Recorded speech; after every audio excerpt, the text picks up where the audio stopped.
प्रदेश प्रभारी doctor Radha Mohan Agarwal Jaipur airport पहुंच चुके हैं। दिल्ली से एयर इंडिया एक्सप्रेस की फ्लाइट से आई हैं राधा मोहन अग्रवाल। विधायक जितेंद्र गोठवाल, प्रवक्ता अटल खंडेलवाल, सुरेश गर्ग व नवीन पिलानिया ने उनका स्वागत किया। वो तस्वीरें आपको दिखा रहे हैं। First on first India media से भी रूबरू हो रहे हैं। देखते हैं क्या कहते हैं। भाजपा सदस्यता अभियान भी जोरों पर चल रहा है जी, संगठनात्मक बैठे हैं।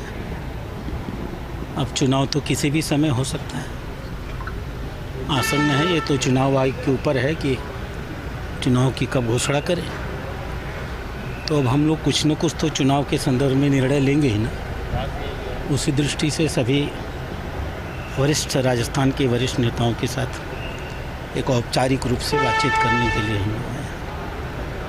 क्या उपचुनाव को लेकर भी किसी तरह से घोषणा हो सकती है? दावेदारों के नाम फाइनल हो सकते हैं या फिर आचार संहिता? नहीं, हमारे यहाँ ये सब सिस्टम नहीं होता।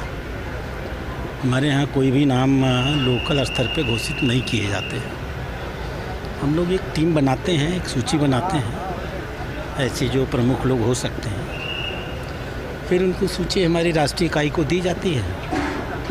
हमारे यहाँ ये सारे फैसले किसी एक व्यक्ति के द्वारा नहीं लिए जाते, सिस्टम के द्वारा लोकतांत्रिक पद्धति से लिए जाते हैं। यहाँ बातचीत करके मैं नाम ले जाऊँगा, ऊपर बातचीत करके हमारे जो वरिष्ठ नेता हैं वो उन नामों में से कोई नाम फाइनल करेंगे। यह उनका सर्वाधिकार है और हम सब उनके राष्ट्रीय नेताओं के निर्णय के साथ हमारे सारे कार्यकर्ता नीचे से लेकर ऊपर तक उनके साथ मजबूती से खड़े होते हैं, जो कोई भी नाम हो। हरियाणा के नतीजों के बाद बीजेपी का जोश हाई है और उम्मीद ये नहीं, हरियाणा का नतीजा तो आना ही था। आप लोग क्यों मान रहे थे कि हरियाणा का नतीजा ख़राब होने वाला है? मुझे तो इसकी कोई जानकारी नहीं। हम लोग पहले से ही सुनिश्चित थे कि हरियाणा का नतीजा बहुत अच्छा आएगा।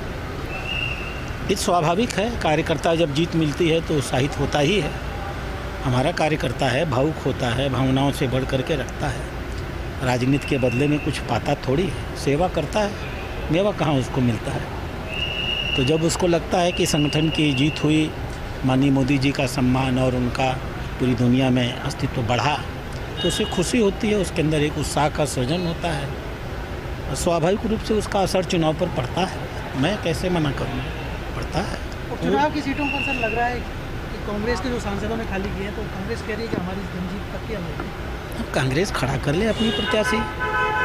जीत तो उनको हरियाणा में पक्की लग रही थी। हरियाणा के बारे में वो कह रहे थे कि 90 में से 60, 65, 70 से कम तो हम जीतेंगे ही नहीं।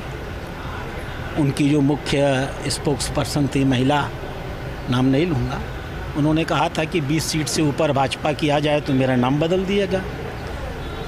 तो जब वो लोग जनता से इतने कटे रहते हैं और ज़मीन से इतने छटे रहते हैं, अपने कार्यालयों में बैठ करके अपने सपनों की दुनिया में निर्णय लेते हैं, तो इसी प्रकार की बातें करते हैं। हम तो हवा में जीने वाले आदमी नहीं हैं। आप तो मुझे खुद देख रहे होंगे, पिछले 2 महीने में मैं हर विधानसभा में खुद जा चुका हूँ। माननीय अध्यक्ष जी जा चुके, माननीय मुख्यमंत्री जी जा चुके, हमारे माननीय अन्य मंत्रीगण जा चुके।